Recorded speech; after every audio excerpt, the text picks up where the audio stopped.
North Korea test fires its largest missile yet. Now the U.S. and its allies are trying to figure out how to respond.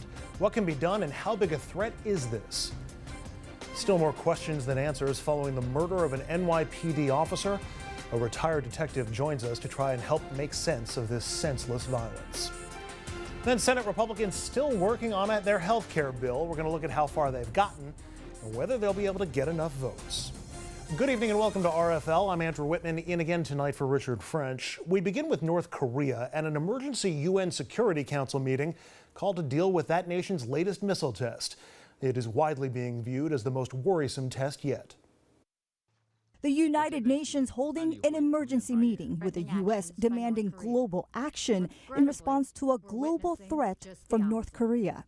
Make no mistake, North Korea's launch of an ICBM is a clear and sharp military escalation and the threat to all nations in the region and beyond. As Americans celebrated on July 4th, North Korea successfully launched a two-stage intercontinental ballistic missile that fired some 1,700 miles straight into the sky. But experts say had the North Koreans angled the trajectory for distance, not height, the missile could travel well over 4,000 miles, meaning it could reach the U.S. mainland. So when does this happen? A year, 2 years, maybe 3. But we need to remember we have consistently underestimated the progress of the North Korean program. The U.S. responded by performing joint military exercises with South Korea, firing a volley of short-range missiles into the waters off the coast of the Korean peninsula. President Trump so far blaming China for failing to restrain North Korea, tweeting, "So much for China working with us." This as North Korean leader Kim Jong-un continues to taunt America, saying this was a package of gifts on Independence Day and the final step in creating a confident and powerful nuclear state that can strike anywhere on Earth. And for more, we turn to Michael O'Hanlon. Michael's a senior fellow from the Brookings Institution. We spoke this afternoon. Michael, based on this weekend's ICBM test and what we know of North Korea's warhead program, how significant, how serious is the current threat to the United States from North Korea, and do we know for how long we have until that changes? Well, I think we're all sort of playing a guessing game here. You'll get different people to speculate and offer different opinions, people who are pretty well informed, and I think what this really reflects is that none of us know. And so, as you're well aware, to make a missile launch successful in delivering a warhead to a given site, you've got to do a number of things. You've got to have that three-stage rocket correctly operate and each of the stages separate. Then you've got to have the re-entry vehicle, or the fourth stage, or the bus, as it's sometimes thought of for certain kinds of rockets. You've got to have that properly do the final tweaking on the location.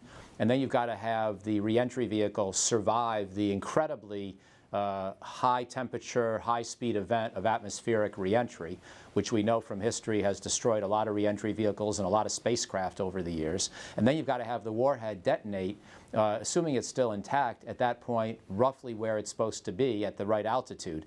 So there are about 5 or 6 things that have to go well, and it's worth remembering that this doesn't tend to happen ever. People don't tend to test nuclear warheads off of ICBMs. There's a chance our own force isn't quite as reliable as we sometimes believe, because we haven't tested missiles and rockets this way, in decades, really never in quite the same way that's being proposed now.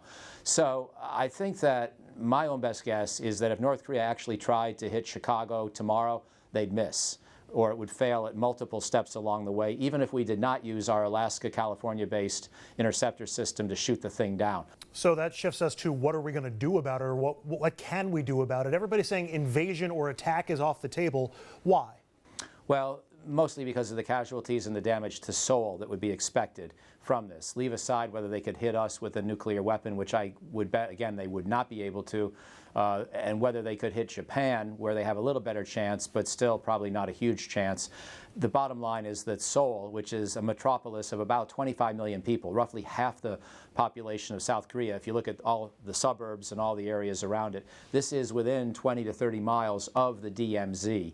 And there are up to 1,000 North Korean long-range artillery tubes that could actually hit Seoul or parts of Seoul from where they are today without even bringing in chemical weapons, missiles, and nuclear weapons into the equation.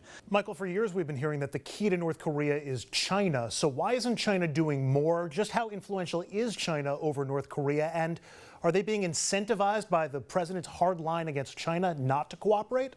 If China, gets its druthers, they basically prefer to put a little pressure on North Korea and then sort of stick their head in the sand like the ostrich and hope the problem goes away, because they don't like any of the solutions that might result from a tightening of pressure. They're afraid of making North Korea angry because it's sort of like the crazy kid brother that you can't control. On top of that, they don't really want to destabilize North Korea because they don't want to see a war or refugee flows, and they don't want to see the United States get an excuse to come up closer to Chinese borders as in 1950.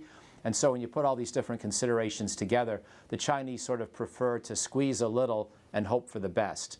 I don't know that Trump's tactics are making things any better or worse. In fairness to President Trump, I think that his Mar-a-Lago summit with President Xi was pretty good, pretty well done, and of course happened on the night of the Syrian cruise missile strikes, which gave Trump perhaps a little bit of extra psychological momentum, and he and Xi seemed to speak a common language about the need to change North Korean behavior.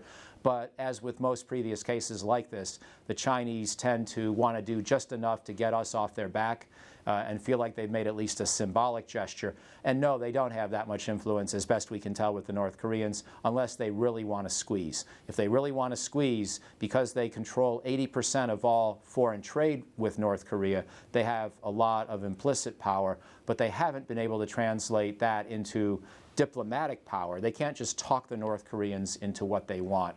So they're going to have to really, really put the economic screws on them if they want to get different results. And I just doubt the Chinese will do that. Well, toward that end, what else is in the toolbox? Sanctions would be a possibility, but there's already lots of sanctions against North Korea. We also had those six-party talks that were going on for some time, but we would need China and Russia to really play the heavies in that. What other options does the U.S. have? Whatever the Chinese might prefer to do with sanctions, we can make it harder for them to sort of lighten up or give North Korea the kid glove treatment. We could start sanctioning much more comprehensively the Chinese banks and companies that are doing business with North Korea in violation of UN sanctions, or even those that are doing business that's allowed under current UN arrangements. But I also think you need a more hopeful diplomatic strategy, even if the North Koreans are not likely to take it, even if in the end it's more of a vision than a specific plan. It keeps the Chinese, the Russians, and the South Koreans a little happier. In short, I think the key right now is to propose a freeze, not to go straight to a denuclearization of North Korea, which we know the North Koreans will not accept in the short term, but to go instead to a freeze on the production and testing of nuclear and long-range missile capability in North Korea. And then we would have to find some way to give some kind of modest concessions of our own to make that interim deal, that freeze, possible.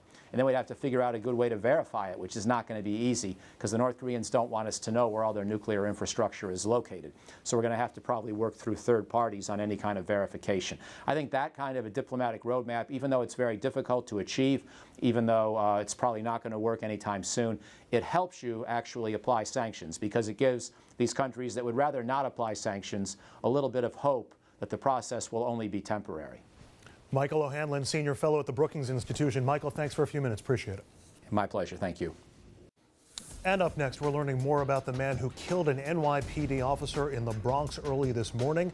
When we come back, we'll speak with a former NYPD detective about the tragedy and what, if anything, can be done to prevent the next such attack.